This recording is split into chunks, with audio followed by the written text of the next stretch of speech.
Great to see you, sir. So today you had an interesting day taking a look at some documents that the FBI had prior to you getting a look at them. Did you find anything particularly interesting about these documents that Hillary provided the FBI? Yes, ma'am. Keep in mind, one notebook were the classified emails that she handled so negligently. The other notebook are the witness interviews, the summaries, what we call 302s. My number one takeaway, Megan, is there's no reason in the world you could not and should not be able to look at the same witness interviews that I had to go to Washington and look at in a classified setting. You and your viewers should be able to read summaries of these witness interviews. The second takeaway is a lot of the FBI's time and attention was spent debunking and refuting these fantastically false statements that Secretary Clinton made at the inception of this email story. And the third takeaway, remember, Director Comey said that he could not indict, did not have a realistic probability of a successful prosecution on the issue of intent. So I looked to see what witnesses were questioned on the issue of intent, including her.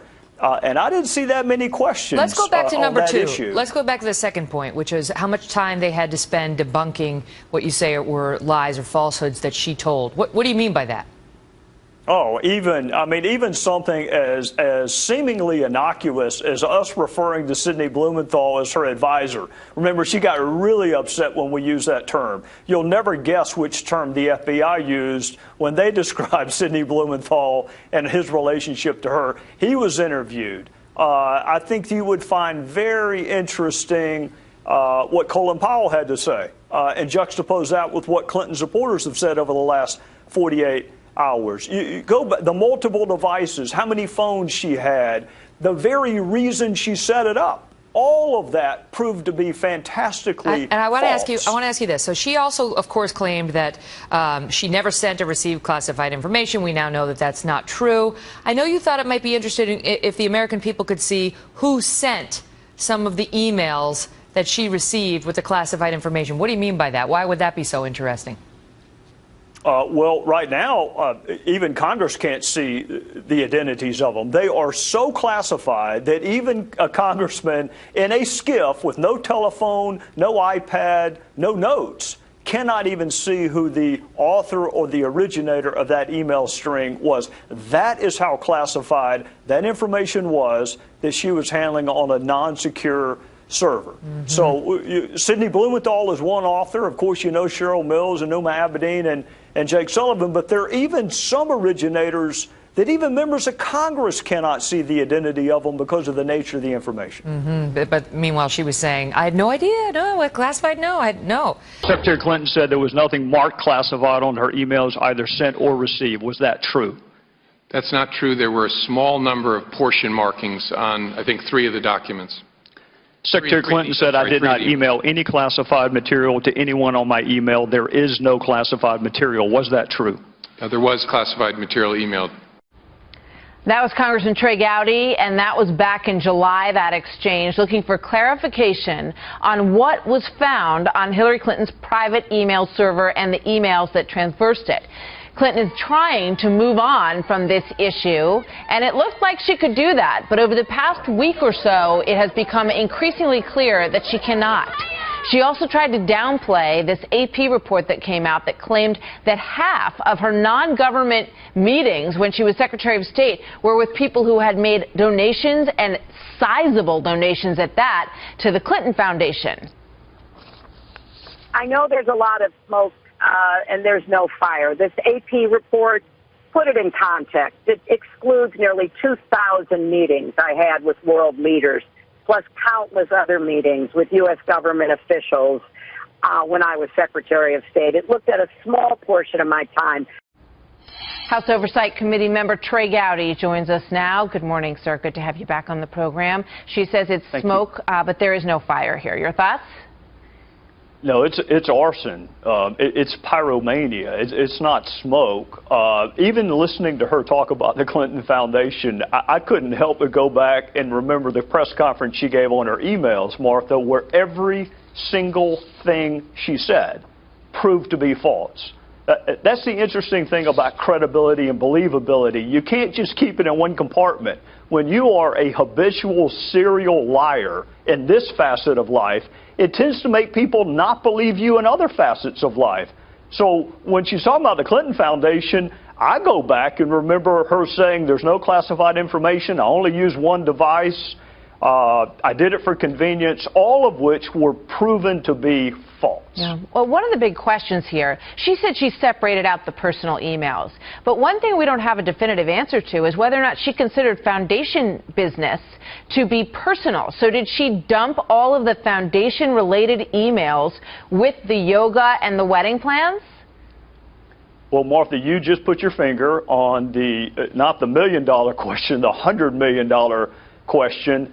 I'm sure she's going to have a press conference later this afternoon or whenever she has the next one. I hope somebody in your line of work will ask her, did you consider foundation emails to be personal or work-related? I have yet to see a single foundation email produced by the State Department that was sent by her. Yeah. So if she considered them to be personal, then we move into the facet where she and her lawyers had those emails deleted. And they didn't just push the delete button. They had them deleted where even God can't read them. They were using something called BleachBit. You don't use BleachBit for yoga emails or for bridesmaids emails. When you're using BleachBit, it is something you really do not want the world to see. So I hope someone in your line of work will ask her, did you consider foundation emails to be personal or work? All right. The other area that I want to get into with you is this FBI interview, because every time we bring this up on this program, we get a lot of response from our viewers. People want to understand how she was able to testify. It was long awaited, this testimony, this moment when the FBI would get to sit down at a table and ask her directly the questions that they wanted the answers to, because we know that James Comey said, this isn't an inquiry, as she said. He said, this is an investigation. All right, so let's assume it's an investigation. You looked at the notes from the investigation, and what can you tell us about what you learned? Well, I read every word of all of the witness interviews yesterday. And Martha, I'll tell you up front, there's no reason you should not be able to read a summary of that interview that I read yesterday. You and your viewers should be able to read everything that I read yesterday that related to the FBI investigation. There's no reason you should not. My takeaway was this. Remember, James Comey said she was not indicted because he didn't have sufficient evidence on the issue of intent. I didn't see any questions on the issue of intent. There's no question she handled them negligently or extremely carelessly. He said he didn't go forward with charges because she didn't have specific criminal intent. I didn't see any questions on that. All right, she said she did it for convenience, but I didn't see the follow-up questions in the interview I read. All right, so James Comey was not in the room during this questioning, correct? That's your understanding? Says he wasn't. All right, so he says he wasn't in the room. Do we know how many FBI agents were in the room questioning her? 3 or 4, and there were some DOJ lawyers also in the room, and of course her lawyers were in the room. All right, so as an attorney, if you wanted to ascertain whether or not anyone had intent to influence something or an action or someone, what kind of questions would you have asked? You say there were no questions that went to the issue of whether or not she had intent. What would you have asked? Well, there are 2 ways to do it. One is circumstantial evidence. The other is direct evidence. The direct evidence would be, Madam Secretary, why did you set up this email server this way? Why did you not take a state.gov email address? And her response was, and it always has been, convenience. And then that's when you press and say, well, what could be more convenient than just doing a state.gov email address? The labyrinthine effort that you made to create this separate server, that's what's inconvenient. I would then ask, why did you delete emails that you kept for 1.5 years? Keep in mind, these personal emails, she didn't bother to delete them for 1.5 years. It was the fall of 2014, 1.5 years after she left the State Department, that she decided to start deleting emails. Why didn't you delete them the month you left? Why didn't you delete them 6 months after you left? And the other question they should have asked her is, Madam Secretary, why didn't you turn your emails over the day you left service? Congressman, what do you think is the significance of the developments this week? First, the fact that Clinton had to turn her private server over to the FBI, and also the revelation that at least 2 of the emails on that private server had top secret information.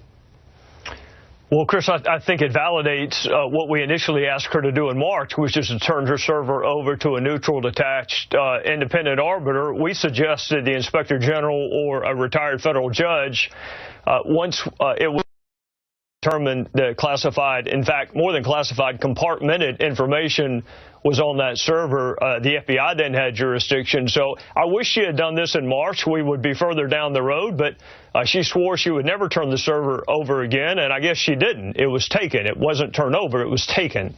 Well, you talk about wanting a neutral, detached observer, and one of the questions I have for you is whether or not the FBI, in your mind, fits that bill. How much confidence do you have that the FBI, which is part of the Obama Justice Department, will conduct a thorough investigation, one, into whether Clinton mishandled classified information, and secondly, whether she turned over all of her work emails to the State Department, or whether perhaps that she deleted, destroyed, scrubbed some of those emails? Well, I'm 100% confident in the first, and I'll tell you why, Chris. From 1994 to 2000, I worked for the Department of Justice under a president named Clinton. And I don't think I knew the political ideation of a single FBI agent. So I think they're the premier law enforcement agency in the world. I think that they are as apolitical as anything can be in this culture, and I think they're going to go wherever the facts take them. But that's with respect to classified information. The completeness or the wholeness of the record, I frankly don't think that's what the Bureau is looking into. That's what the Inspector General wanted to look into. And when the Bureau was through with the server, I hope they will turn that server over to the Inspector General so they can determine whether or not the record is full and complete. Well, that raises the question, what if it turns out, and this is actually what Clinton and her lawyer have said, the server has been scrubbed clean, and any of those 30,000 emails that she destroyed that she said were about yoga lessons and Chelsea's wedding, what if they're not available? What does that tell you? Well, I'll tell you what it tells you, Chris. I don't know whether you do yoga or not. I don't, so I don't have any yoga emails. But the greater steps that you take, clean something or delete something, that's a higher level of concealment. That's a higher level of consciousness of concealment. So your viewers have to ask themselves, to what lengths would they go to delete a yoga email? Would they call in forensic experts to triple wash a server so they could get rid of bridesmaids emails or yoga practice emails? Of course not. We hit the delete button and we forget about it. So the more energy she put into cleansing or wiping this server clean, I think your viewers should take or infer from that perhaps there was something on there she really didn't want us to see. Congressman, I want to ask you a question that when I told folks that you were going to be on the show, they've asked me, why is all of this your business? What does this have to do with investigating what happened around Benghazi? Well, probably not much of anything. It was just us that determined this unique email arrangement she had with herself. We have interviewed 36 witnesses. Not a single one of them is named Clinton. In fact, while I'm happy to be on your show, had she not had this email arrangement with herself, you wouldn't be talking to me this morning. So my focus is on the 4 murdered Americans in Benghazi. But before I can write the final definitive accounting of that, I have to make sure that the public record is complete. So all of this started with my desire to get her emails and the emails of her top aides. That's when we learned she had this unprecedented email arrangement with herself, and thanks to, frankly, some folks in your line of work who did some good journalistic investigation, and thanks in part, I guess, to my colleagues on the committee, we have determined that there's a lot more to her email story than just the completeness of the record. In terms of what I'm interested in, it is doing a good job for those 4 murdered Americans and their families. The classified information, the rest of it is in other people's jurisdiction, and I'm content with that. Now, and you know this, Clinton says this is all politics, Republicans like yourself trying to hurt her presidential campaign. Here she is in Iowa this week. I won't get down in the mud with them. I won't play politics with national security or dishonor the memory of those who we lost. I won't pretend that this is anything other than what it is, the same old partisan games we've seen so many times before. Congressman Gowdy, same old partisan games? Well, the Inspector General isn't partisan, neither one of them. In fact, they were nominated by President Obama and confirmed by Harry Reid-led Senate. The FBI is not partisan. I get that she's frustrated. Her poll numbers are tanking. Folks who never thought about getting into the race are getting in the race. But she need not blame House Republicans for having her own personal server, for exclusively using private email, for telling us the Sidney Blumenthal emails were unsolicited, and then we later find out that they were not, for telling us there was no classified information, then we later find out that there was, for telling us the public record was complete, and then we find 15 emails she never turned over to the State Department. I get that she's frustrated. Sometimes when people are frustrated, they look in the mirror and they engage in a little bit of self-reflection, and sometimes they lash out and blame non-existent right-wing conspiracies, and apparently she's chosen to do the latter. Yeah, but let me ask you about the non-existent right-wing conspiracy. I want to show a clip from a video that House Speaker John Boehner, Republican House Speaker John Boehner, put out this week about your investigation. If Hillary Clinton wants the Benghazi committee to finish their work, she could help them by turning over all of her emails sooner rather than later. But we're not going away until we get it because it's really important. Congressman Gotti, I got to say, it sure looks like a negative campaign commercial. Well, I haven't seen it. I can tell you this, Chris. We have interviewed 36 witnesses. Not a single one of them has been named Clinton. She hasn't been called before the committee yet. Once she comes before the committee, I suspect people's interest in talking to me is going to dissipate down to being non-existent. We've gotten tens of thousands of pages from other executive branch entities that no other committee of Congress has gotten. So, again, I would just tell you this. Had it not been for this unusual email arrangement that she had with herself, you and I would not be talking this morning. You don't know the name of a single other person we've interviewed as a part of our committee. You haven't seen any of the documents that we've acquired from executive branch entities. We're trying to run this investigation the way that serious investigations are run. But lo and behold, we find something that all 7 of those other committees that she claims looked into Benghazi never found.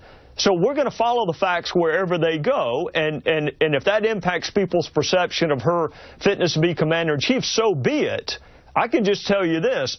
For the first 3 public hearings, I never mentioned her name. Well, let me ask you about this, because Clinton's lawyer says that she will testify before your committee on October 22nd, and I'm a little confused. Have you agreed to that date, and have you and the Clinton team agreed on the ground rules for that testimony? We have agreed on the date, and the ground rules are simple. You're going to stay there until all of the questions are asked and answered with respect to Benghazi and Libya. And part of that is ensuring that the public record is whole and complete, which means we necessarily have to discuss your unusual email practices. But we're going to stay there until all of the questions. If she's going to insist, Chris, that she's only coming once, I'm going to insist that once be fully constructive, which is going to be there for a while. I understand, and you've made it clear that the mishandling of the classified information is not part of the jurisdiction of your committee. But I want to ask you about something very interesting that Secretary of State John Kerry said this week. Take a look. Do you think the Chinese and/or the Russians are reading your emails? The answer is it is very likely. It is not without, outside the realm of possibility. Question, Congressman, when the Inspector General for the Intelligence Committee says that on these private emails was information that came from satellite intercepts, imagery, or electronic surveillance, and you've got John Kerry saying it's very likely that foreign powers are reading his emails, does that raise the stakes here? Absolutely. It was one of the most reckless decisions that have been made in public service in a long time. And the notion that she did this for convenience, I would just ask you, Chris, convenient for whom? Because it sure as hell hasn't turned out to be convenient for the American people or for our intelligence apparatus. It may have been convenient for her, but it hasn't been convenient for anyone else. I don't know who's accessed her email. I know that members of Congress have not, but I don't know who has. Finally, as we had mentioned, Clinton's position in all this has evolved. First, she said that there was no classified information. Then she said there was no information that was classified at the time. Now she says there was no information that had been marked as classified at the time. And I know the State Department is checking into whether or not any aides, officials, advisors may have changed the marking on some of those to remove the classified designation. What do you think of the chances that one of her aides will take the fall for this and that will get Hillary Clinton off the hook? Well, I don't know about getting someone off the hook. If you're talking about criminal exposure, I would leave that up to the Bureau. If you're talking about the court of public opinion, I don't think it ever works when the person in charge blames those under him or her. It's never worked in any position I've ever been in life. She's the Secretary of State. She's the top diplomat for the country, and either she knew or should have known what was being sent to her. So the notion that somebody under you is going to take the fall, metaphorically speaking, I think my fellow citizens would reject that.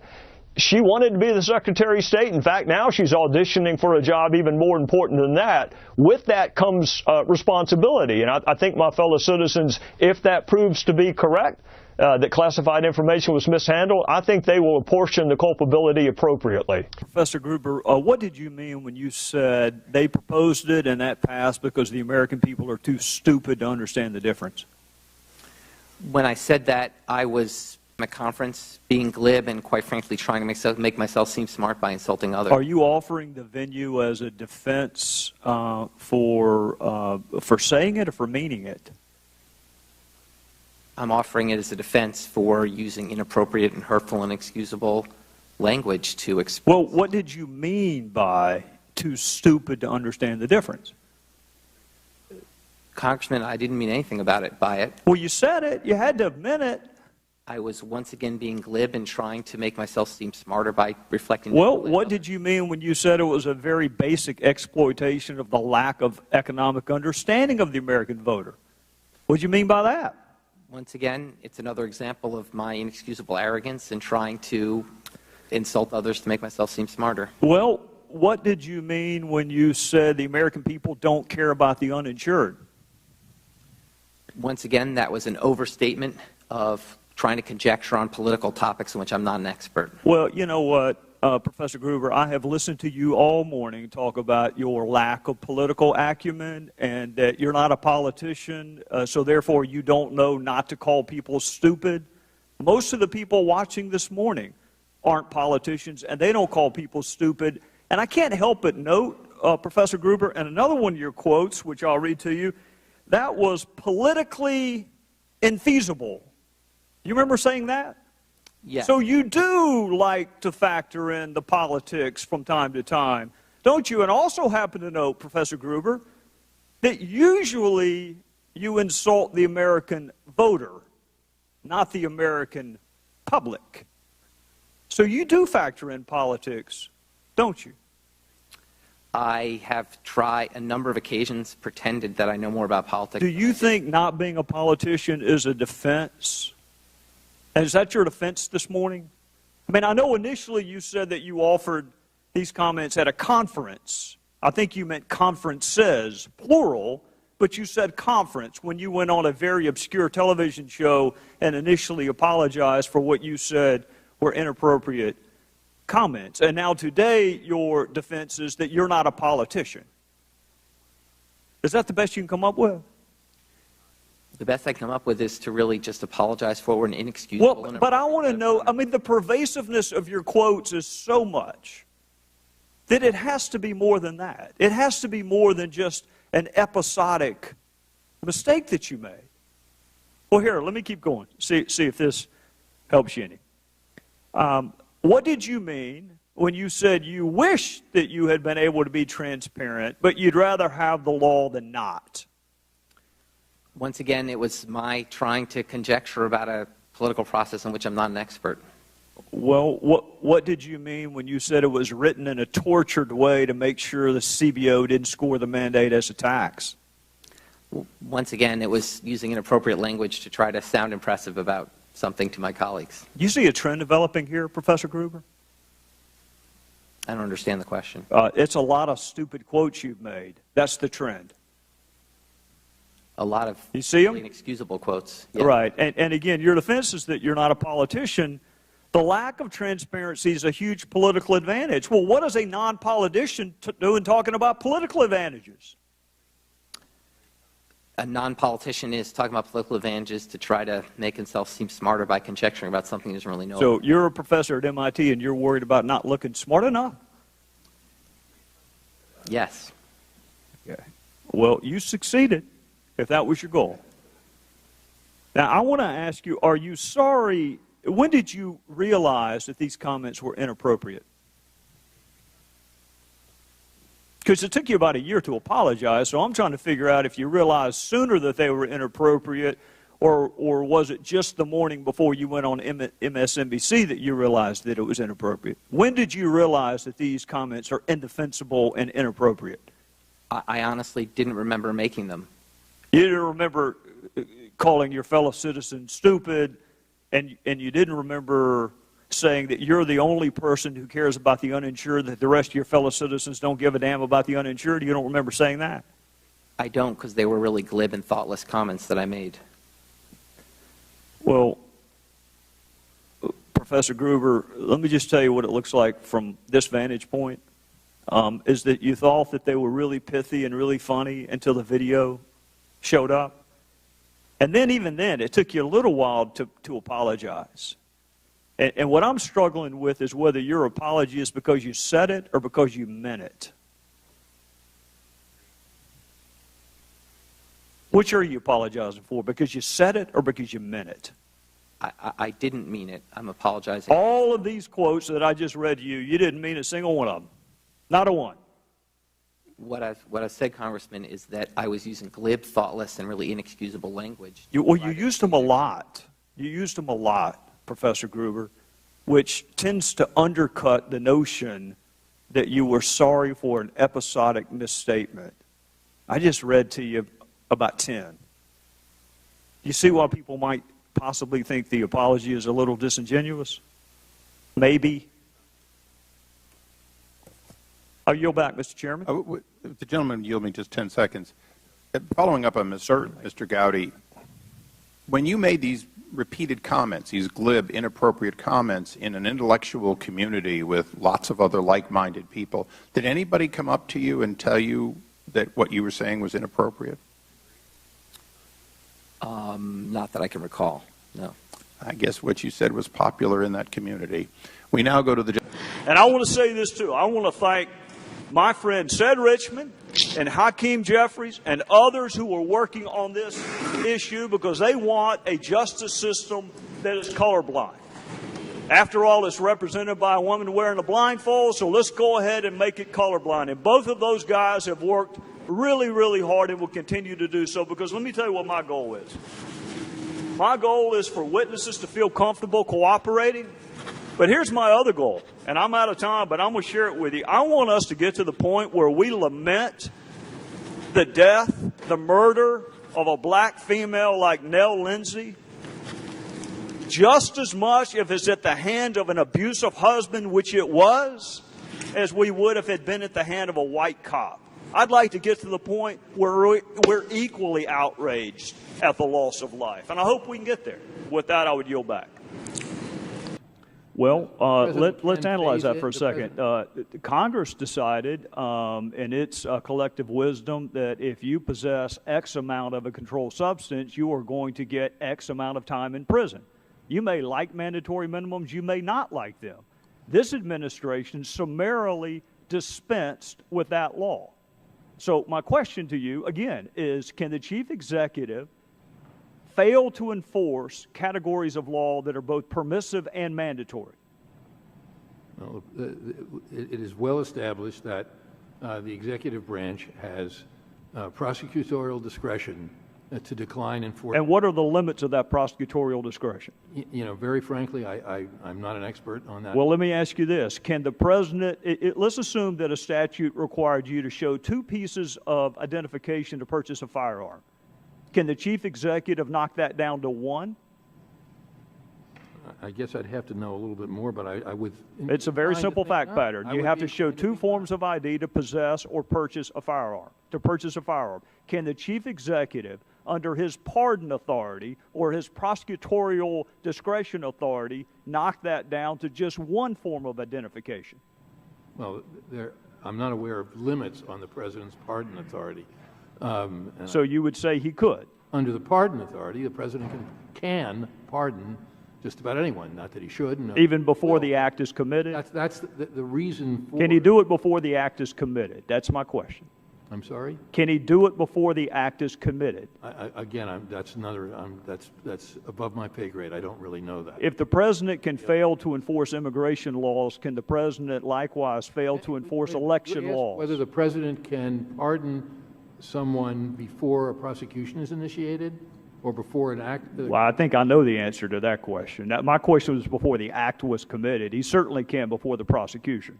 My question is this: if you can dispense with immigration laws or marijuana laws or mandatory minimums, can you also dispense with election laws? Again, I think we've gone over this ground many times. Well, just humor me. Let's do it one more time. Can the president suspend election laws? No. Why not?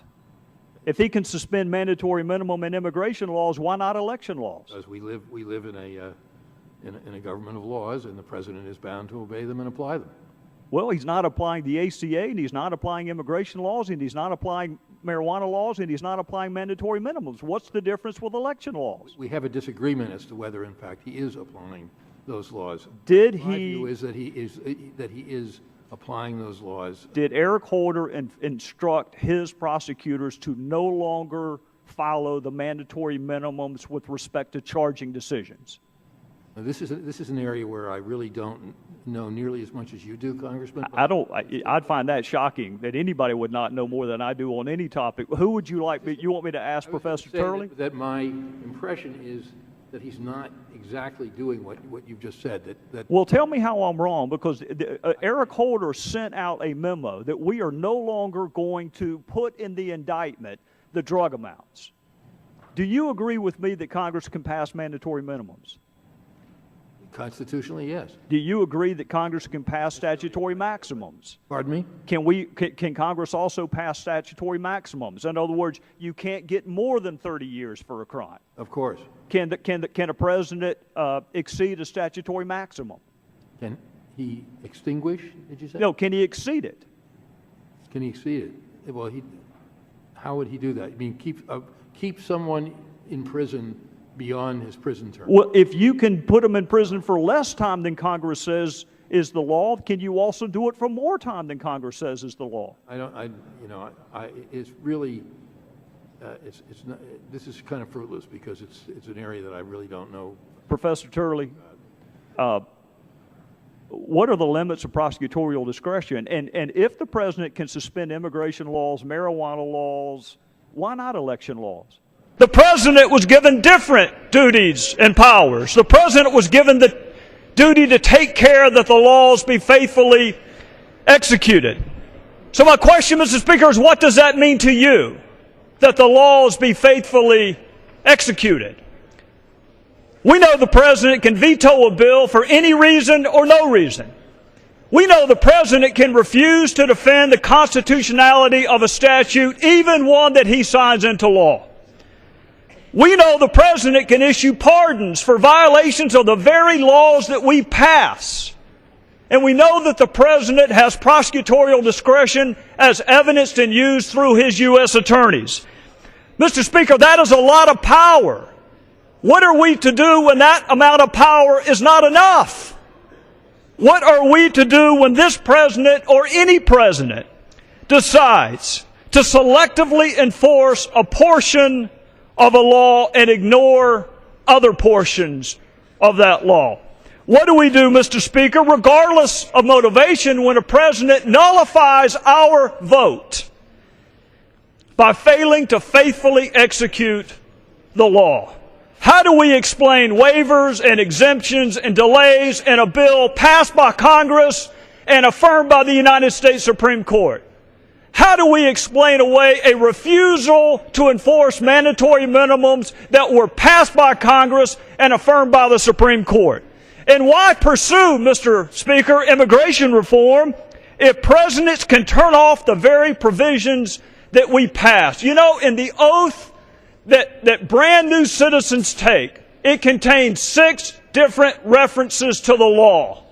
If it's good enough for us to ask brand new citizens to affirm their devotion to the law, is it too much to ask that the president do the same? If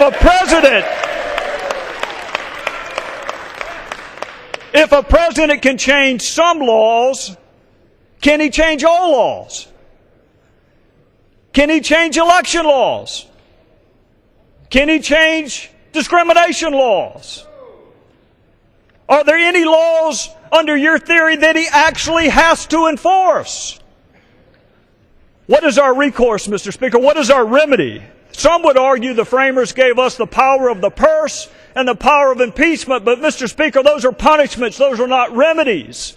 What is the remedy if we want the executive to enforce our work? This bill simply gives us standing when our votes are nullified. This bill allows us to petition the judicial branch for an order requiring the executive branch to faithfully execute the law. Mr. Speaker, we are not held in high public esteem right now. Maybe members of Congress would be respected more if we respected ourselves enough to require that when we pass something, it be treated as law. Maybe we would be more respected if we had a firmly rooted expectation that when we pass something as law, it be treated as law.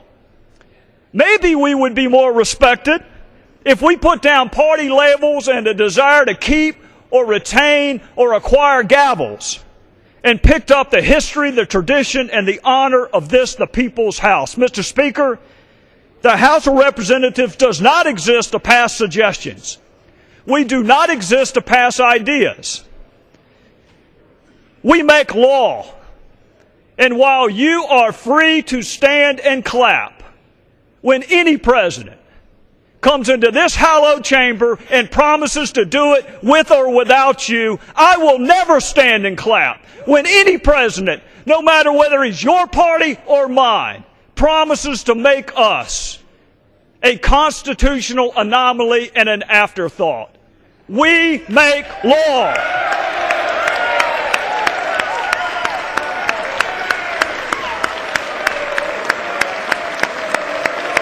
Expired.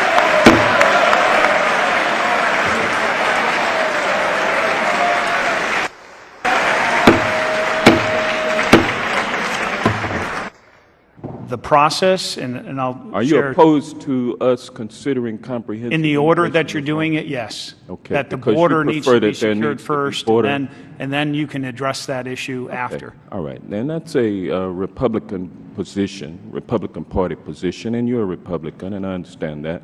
Let me ask you this question. Do you need automatic weapons to help you with border control?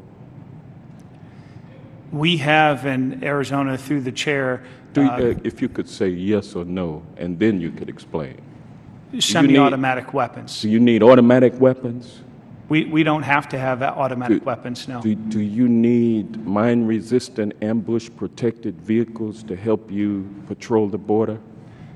Not for the border, but for our SWAT team, yes. Thank you. Do you need silencers in order to help you patrol the border? For our SWAT team, that's a tactical move, but it's not necessarily targeted. Why does for your SWAT smuggling. team need mine-resistant, ambush-protected vehicles? Because, sir, through the chair, our county doesn't have the money to buy a SWAT vehicle. Why do you need it in order to enforce border security? Why do you need a mine-resistant, ambush-protected vehicle? And this is where... Thank you. And do you need... No, sir. Sheriff, you may answer the question. You cannot ask a question and then not allow the witness to answer it. Mr. Sheriff, Chairman, I wanted a yes or no answer. He answered the question, and I'm ready to move on. Sheriff, have you answered the question as completely as you would like to? Mr. Chairman, I'm ready to move on. The gentleman is not recognized. Sheriff, have you answered the question as completely as you would like to? And this is where us in law Mr. Chairman, enforcement... regular order, please. Regular order. In law enforcement, we have 420,000 residents of my county, and we are the SWAT team for Point of all information, 13 Mr. law enforcement agencies. And for high-risk warrants, barricaded situations, almost never have we used an armored vehicle for anything to Point of order. Illegal immigration, Mr. Chairman. Point of order, Mr. Thank you, Sheriff. The gentleman is out of time. If you have another question, I have a point of order that I'd like to state your point of order. Is it within the rules of this committee that the chairman can interrupt a legislator asking a question of a witness? If that legislator is not allowing a witness to answer a question, you daggum right he can. Yes, sir. The gentleman is out of time. I take exception to the chairman's The chair would now recognize the gentleman from Iowa, Mr. King. Thank you, Mr. Chair. Very much appreciate your gracious welcome. I want to put on my old hat for just a second. As a prosecutor, there are 10 things our forefathers thought enough about and thought were important enough to remind us of even shortly after our foundational document was ratified. And second on that list of things that they thought were important was the right of Americans to keep and bear arms. And they thought it was important then, and it's important now for at least 3 different reasons. Number one, the right to defend oneself or defend one's family or defend others who frankly are in need of self-defense is not a right that government gave you. It is a natural right, and no government can take it from you. Number two, there was and there is a need for the citizenry to be trained to handle weaponry. Number 3, our government is based on consent. The people consented to be governed in exchange for certain representations that were made to us. It is sort of akin to a social contract. And consent, both in theory and in actuality, can be withdrawn. Like with so many other conservative concepts, that 3-part tripartite analysis of the Second Amendment came from a guy named Scalia in the landmark Second Amendment case, D.C. versus Heller. And I don't know what your politics are, and frankly, your politics are none of my business. I can just tell you from my side, I'm a Republican. From my side, we have lost 5 out of the last 6 popular votes for president. 5 out of the last 6 times, our fellow citizens went into the ballot booth and pulled the curtain. They pushed the button more times than for my side than for the other side. So when you've lost 5 out of the last 6 anything, I think it is important to figure out how to persuade people that there are legal, constitutional, and practical underpinnings to our belief in the Second Amendment. But it is also important that we empower ourselves to confront the arguments made by those on the other side. So let's just start at the top. I do not need this president or any other law professor lecturing me on those who have been victimized by crime and violence. I saw it. I lived it. I experienced it. So when this president and others were working on their innocence projects, I was working on some guilty projects. And in every one of those cases, I had family members with me, along with law enforcement, who had been victimized by gun violence. So I don't need this president talking to me about having compassion for those who have been victimized. With freedom comes a corresponding responsibility. This is important because that responsibility is owed by you personally. I have a responsibility to exercise my freedom judiciously and appropriately with you. But collectively, what do we call that responsibility? This responsibility that we exercise our freedoms appropriately, what do we call that? We call it the law. Think about it. That's what the law is. We have codified that responsibility that we feel towards one another. So here, I want to ask you, how is this administration doing in the enforcement of current laws? You already know this. It's against the law currently for convicted felons to possess firearms or ammunition. So rather than register them to vote, why doesn't this administration actually prosecute those cases? Lying in the application for the purchase of a firearm, already against the law. How are they doing on the prosecution of that? Those that have been court-martialed, already against the law to possess a firearm. Those who have been adjudicated mentally ill so they do not know the difference between right and wrong. How are they doing in the prosecution of that category? Those addicted to controlled substances, already against the law for you to possess firearms or ammunition. How is this administration doing? They are clamoring for new laws, and they talk about gun control. And let me tell you, friends, this is to empower you to make the argument. There is gun control. There are controls over who can have guns, where you can have them, and what kind of guns you can have. And this administration is anemic in enforcing the current law. So they want to win. They want to win the debate on the Second Amendment. I want to win the war on crime. So I want to say this. I want you, and obviously you are, or you wouldn't be at this convention. I want you to continue to educate yourself and those around you on the legal, constitutional, and practical underpinnings of the Second Amendment.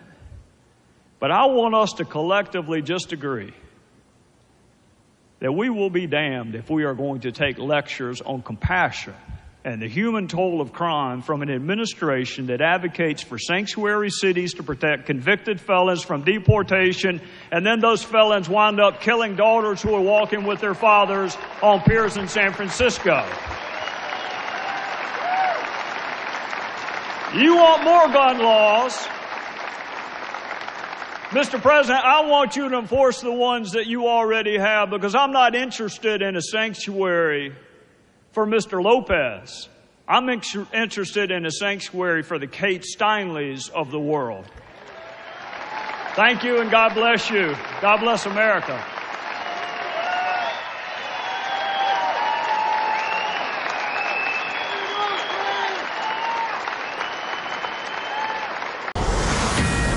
This is a Fox News Alert. A State Department briefing underway, responding to questions about ties with the Clinton Foundation.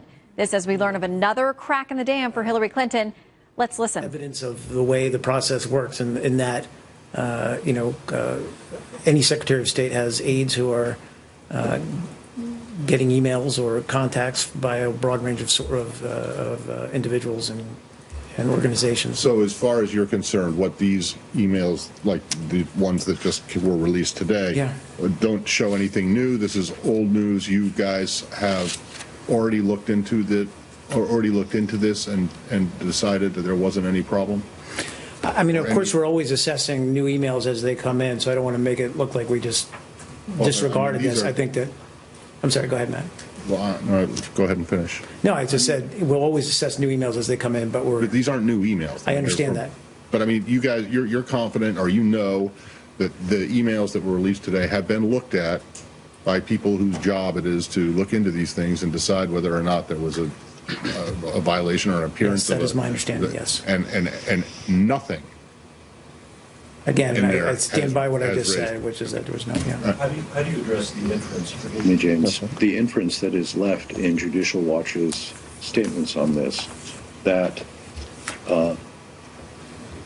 meetings were granted to certain people who were also significant donors to or partners with the Clinton Foundation, and they leave the inference that people were getting meetings or getting consideration at a minimum for meetings because they were big donors to the foundation. I mean, I guess I would just once again emphasize that there wasn't a single channel for access to the Secretary of State, then Secretary of State Clinton. And for senior aides in the department at that time to have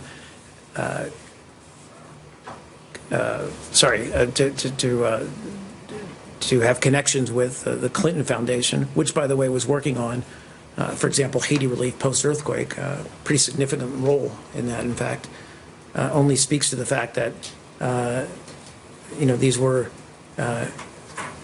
important people who had reason to convey information to the secretary. There was nothing that we have seen that implied any kind of untoward relationship. But my question goes really to the fund.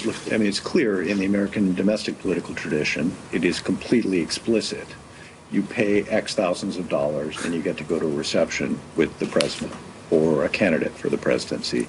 And, I've been at fundraisers standing on the outside of them where there are different levels of money you cough up, and that governs how much access you get and whether you get a photo with them or not and so on.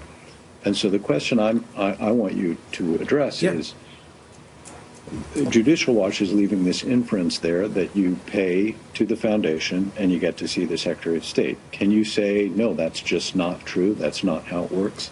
What I would say is that we have no clear sign that that was the case. We've seen no evidence that that was the case. Thank you. Yep. Please, I'm sorry, James, go ahead. That's all right.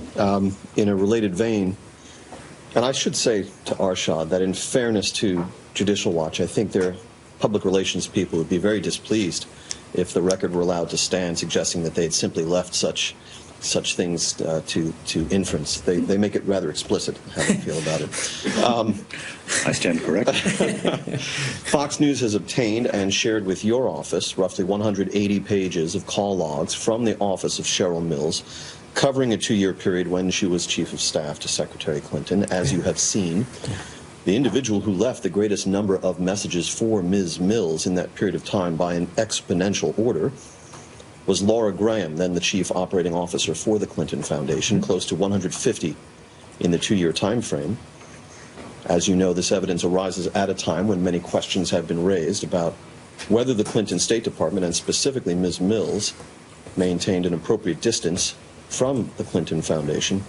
Can you tell us why Ms. Graham and Ms. Mills were in such close and constant contact? Well, a couple of things to say about this. First of all, just to step back and address what James is referring to, these are logs that were, in effect, spreadsheets that were maintained by who was then an assistant to Chief of Staff Cheryl Mills to track, as you can imagine, the large volume of incoming calls that she received about a range of issues. And these documents were released through the FOIA process, I think back in April. So it's no surprise, of course, as I just think I said to Arshad, that State Department officials are in contact with a range of outside individuals and organizations, including nonprofits, NGOs, and of course think tanks and others. And that's certainly true with Ms. Mills. I would also state, and again, I don't know if I'm inferring from your question. I wouldn't want to do that, but Secretary Clinton's ethics agreement at the time did not preclude other State Department officials from engaging with or having contact with the Clinton Foundation. So you're right. There are these, I guess, approximately 150 messages. I can't give you a readout of every one of those messages, or every one of those calls, rather, and in fact, how many of the calls were returned or connected.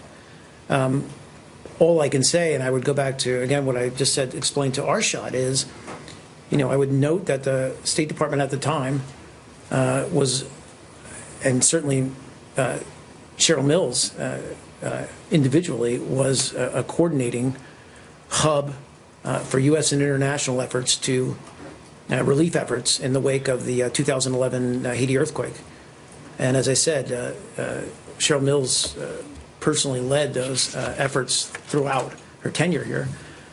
And former President Clinton also played a role as a coordinator for relief efforts in his role as the U.S. Special Envoy, or UN Special Envoy for Haiti. So again, I don't want to speculate, but that could well be the reason why there were these calls, simply coordinating on what was one of the premier or most significant foreign relations issues of the time. On one occasion, Ms. Graham left a message from Ms. Mills referencing, quote, our boss, unquote. Did Ms. Graham and Ms. Mills have the same boss? I can't speculate as to who they were referring to. I just don't know. I didn't ask you to do that. I just asked, did they have the same boss? They did not have the same boss. I can answer that. With these call logs fresh in mind, can you still assure the American people that the Clinton State Department maintained at all points an appropriate distance from the Clinton Foundation? Again, we have seen no evidence of any behavior, any relations with the Clinton Foundation that weren't completely above board. And in this case, it's likely that what they were dealing with during many of these calls was the immediate aftermath of the Haiti earthquake. And finally, since we just touched on Ms. Abedin, some unrelated questions about her. The New York Post has been reporting on the presence of Huma Abedin for more than a decade on the masthead of an Islamic journal that published some fairly vile things, including blaming the U.S. for 9/11, and an article by Ms. Abedin's mother in which she wrote that the, quote, empowerment of women does more harm than benefit, unquote. When Ms. Abedin was cleared to work here in the Department of State, one of the 2 jobs she held down during her tenure here, was Ms. Abedin's association with this journal known to the secretary or to anyone else in this building? James, I don't have an immediate answer for you on that. I haven't seen these reports, to be honest. What I would say is that we wouldn't normally talk about someone's clearance process, except to say that having gone through security clearance process and considering what the level of clearance she would have needed for the job that she held, I can assure you that she was, like any individual would be, fully vetted. But I can't speak to these specific allegations. I just don't. The presence of a State Department employee or a prospective employee on the masthead of a journal that is published and disseminated would typically be the kind of thing that those who do the vetting. All right, we want to bring in Chief Intelligence Correspondent Catherine Herridge. She is live in Washington as we've been monitoring this State Department briefing today. Catherine, a lot of tough questions and a lot of hesitation from Mark Toner. Well, that's right, Shannon. Really 3 major takeaways. One, we've got these newly released emails from Judicial Watch that relate to Clinton aide Huma Abedin. She has been the focus of a congressional investigation because she wore multiple hats when she was at the State Department, a State Department employee, also an employee for the Clinton Foundation, and then also this Clinton-aligned consulting group called Teneo. And the question is whether this has been a conflict of interest. So we got to some of that at the briefing. The second is about the Clinton Foundation and whether one could draw the conclusion that when the Crown Prince of Bahrain gives a $32 million donation to the Clinton Foundation, this really paved the way for an in-person meeting with Secretary of State Clinton. The State Department spokesman Mark Toner just said that they did not see evidence of that being the case, though one has to wonder what evidence they would need to reach that conclusion at the State Department, because unfortunately one of the things that we have seen in our ongoing reporting is that the State Department has not been sort of a neutral arbiter of the facts always when it comes to the Clinton emails and the foundation. They've really almost become her defender-in-chief in many respects. All right, Catherine Herridge reporting live on what we are seeing out of the State Department now. We are going to get reaction now with Congressman Jason Chaffetz, who is joining us now in studio, chairman of the Oversight Committee. What do you make of these new revelations and the tough time that Toner is having in trying to answer these questions about unearthed emails we haven't seen before, emails suggesting that the access to the Secretary of State was through the Clinton Foundation, and by the way, allegations that she and the Clinton Foundation are denying? Well, he can't definitively define something because he's left in the dark. And look, when this originally started, Hillary Clinton created this system and this relationship with herself, something that the Inspector General found so problematic that he referred the matter to the FBI for criminal investigation. And so he's left not being able to definitively defend her or tell the American people that the State Department assets, the assets of the United States of America, were not commingled with both the Clinton Foundation and who knows what else.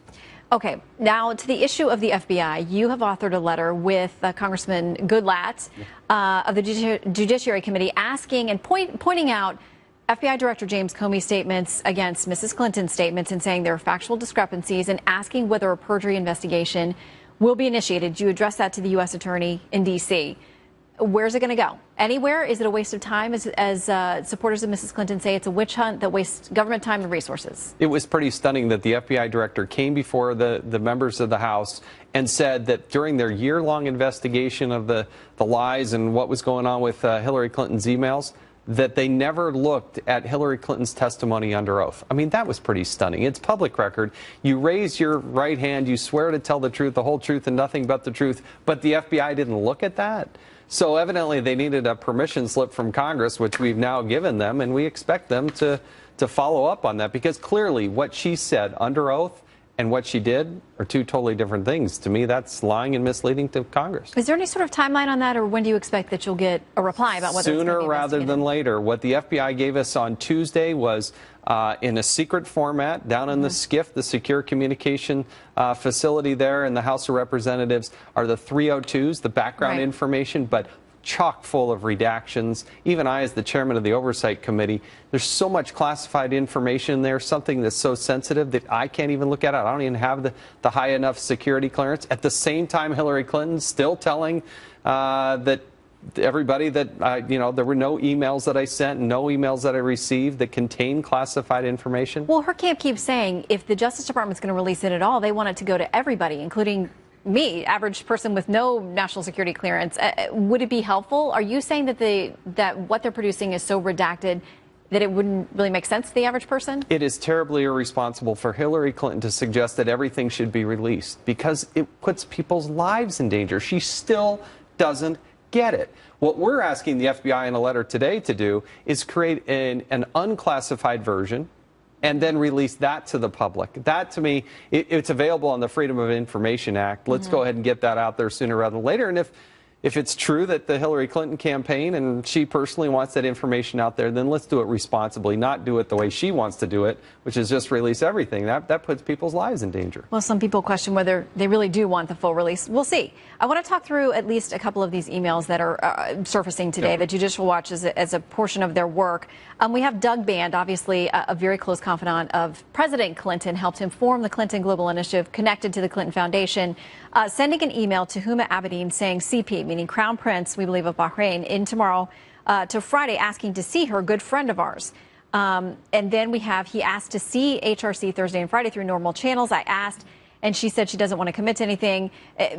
Longer that continues on there. Then Huma Abedin at some point responds and says, offering him tomorrow for a meeting with HRC. If you see, let him know. We have reached out through official channels. And apparently the story goes, when they reached out through official channels, they couldn't get to her. When they reached out through the Clinton Foundation channels, they could get to her, and that he'd made a very sizable commitment or donation. Well, this has happened by the millions of dollars, and that begs the question, and I think it's a legitimate question. They've created this problem, the Clintons did, by having this entity, and now as James Rosen is reporting through the good work of Judicial Watch and others, that here are 150 messages left by the Clinton Foundation to the chief of staff, to Secretary Clinton.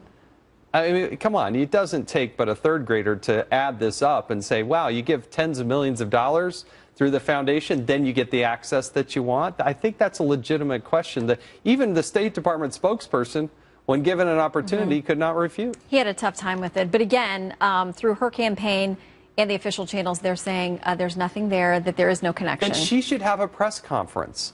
She's been 261 days without a press conference. This is what happens when you have a candidate that just hides and doesn't answer questions. That's what happens, is you're left with more and more questions. She needs to have a press conference and let the media ask her. We would love to. We have a lot of questions. We'd love to see that. Yeah. Chairman, good to see you. Thanks for coming in today.